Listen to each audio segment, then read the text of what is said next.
Class 10th subject mathematics chapter 2 में जो कि दिया हुआ बहुपद, इससे पहले बहुपद और बहुपद को पहचानने की विधियां पढ़ चुके हैं। आज पढ़ेंगे बहुपद के प्रकार। बहुपद दो प्रकार के होते हैं, पद के आधार पर, घात के आधार पर। पदों के आधार पर नंबर 1 में लिखे हैं एक पदी बहुपद होता है पदों के आधार पर, इसको इंग्लिश में मोनोमियल बोलेंगे। ऐसे बहुपद जिसमें केवल एक पद होता है एक पदी बहुपद कहलाता है। Example x, 5x power 4, 4x, 2, 7x cube, dot dot dot etc। इसमें जो है एक पद है, एक पद है ना, एक पद है ना, एक पद है ना, एक पद है ना, एक पद है ना, इसीलिए इसे एक पदी बहुपद कहते हैं। अब 2 में दिया हुआ है द्विपदी बहुपद, जिसको हम बायोनोमियल बोलते हैं।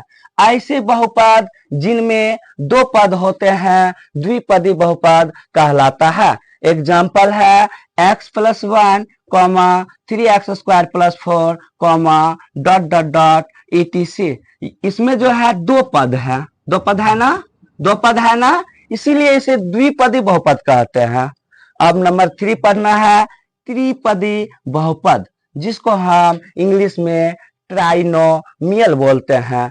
ऐसे बहुपद जिसमें 3 पद होते हैं त्रिपदी बहुपद कहलाता है। इसका एग्जाम्पल है 7x³ + 2x² - 5x, 8x पर पावर 5 है plus 2x² + 7, dot dot dot etc। ये जो है इसमें जो है 3 पद है, इसीलिए इसे त्रिपदी बहुपद कहते हैं।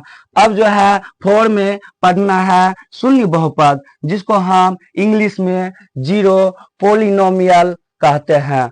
इसका डिफिनेशन होगा जिस बहुपद के सभी गुणांक शून्य होते हैं उसे शून्य बहुपद कहा जाता है।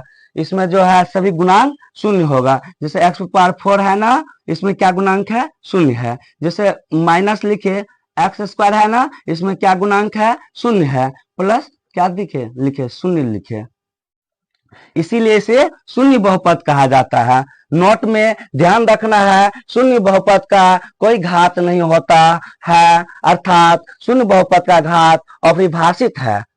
अब पढ़ेंगे नंबर 5 में अचर बहुपद, जिसको इंग्लिश में हम कांस्टेंट पोलिनोमियल कहते हैं। इसकी डिफिनेशन जानेंगे, जिस बहुपद में सिर्फ एक ही पद हो जो किसी वास्तविक संख्या के बराबर हो उसे अचर बहुपद कहते हैं।